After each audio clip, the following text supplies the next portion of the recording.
Nagpa-entrapment operation kami. Muntik na yun, total of 5 million.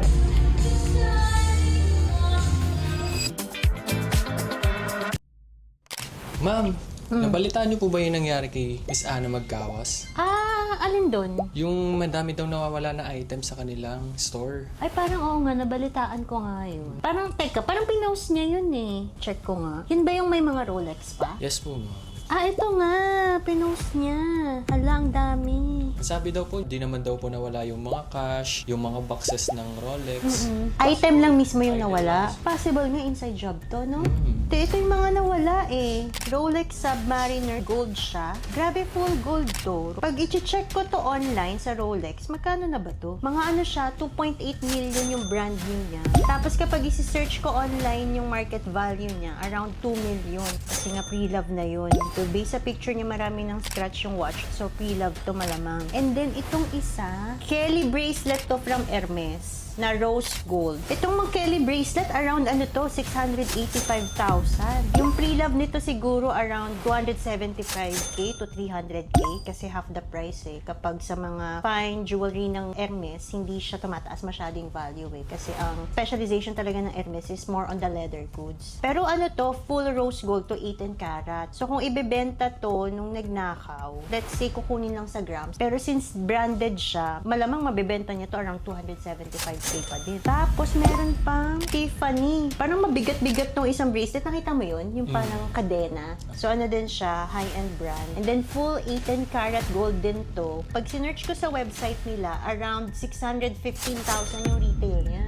Grabe. And then, yung grams niya, let's say, ibebenta siya based lang sa grams nung yellow gold. 37 grams. Magkano na ba yung gold ngayon per gram? Ano po ang karat? 18 karat. Hindi ko lang po sure kung baka mga 7,000. Alam ko 7,000. So, kung i-compute natin, 37 grams, let's say, yung value niya hindi i-compute dahil sa brand niya, let's say, dun lang sa gold niya. 37 grams times 7,000. So, pwede pa niya ibenta ng 259,000 pesos. Tapos, meron pa ito pa, Cartier Love Ring. Yung small model to, I guess. Tapos, may mga diamonds. So, kapag titignan ko siya sa website ng Cartier, let's say, small model lang to, kasi nga, parang based sa picture niya, maliit lang siya. Ang retail nito, yung ring lang ha, 18 karat din to, 270,000 pesos. So, kung ibebenta to, ayan, may nakita akong nag-post niyan. So, may nagbebenta internationally ng love ring na small model na may diamonds for 150,000 kapag pre-love. So, let's say, mga around that price range mo siya pwedeng ibenta, 150k, kasi meron siyang diamonds eh. 8 diamonds pa. And then, last one, diamond tennis bracelet. To, mahal to. Oh, ang laki ng bato. Parang looks like around 7 to 8 karat based sa photo niya. So, search natin online. May nag-post international website. Let's assume na IGI certified lang siya. Around 211,000. But if GIA certified do, malamang around 450k. Ang laki ng bato ng 7 to 8 karat eh. So, i-total natin, magkano nawala kay Miss A? So, magkukompute ako sa market value kasi mga pre-love na to eh. 2 million plus 275 plus 259 plus 150 plus 215. So, overall, yung nawala kay Miss A is around 2.9 million to 3 million. Grabe.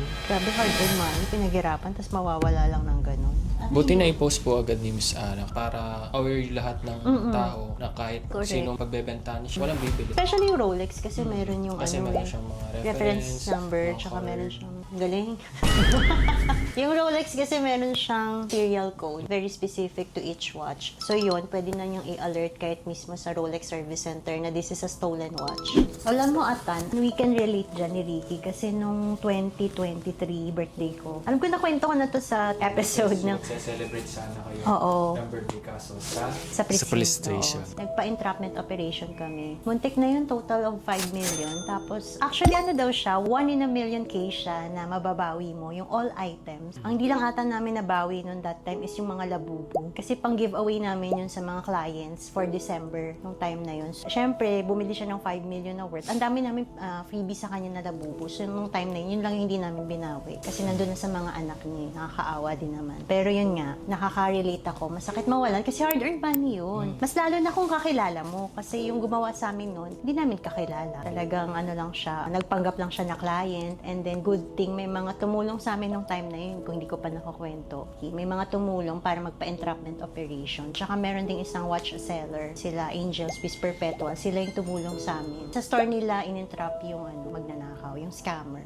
Grabe, ang daming masamang tao ngayon. Alam mo yung pinaghirapan mo, tapos sa isang iglap mawawala. Hindi sila lumalaban ng tama sa buhay. Gusto nila yung mabilisan na success. Hindi naman yun. Hindi yun possible. What goes around comes around. Ngayon naman a-attend tayo ng 4th year Thanksgiving party ng Lock Slim ni Miss Ana Magkawas. Let's go! So, meron pang mga booth. Let's check. May mga food na pala dito. Empanada. Ang bongga ng event!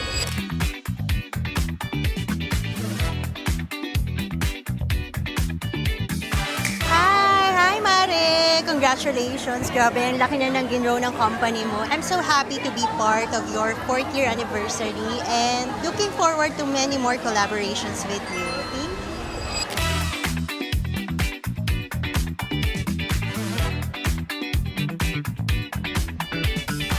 And open na. Let's go inside na. Let's go Wow, inside.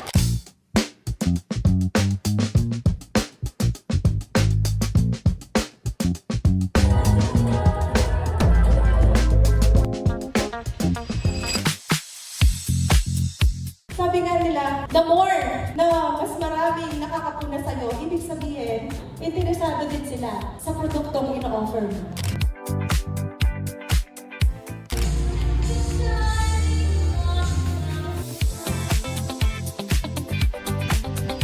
Hi! Congrats! Thank you! Grabe, support! Pangabangan nyo!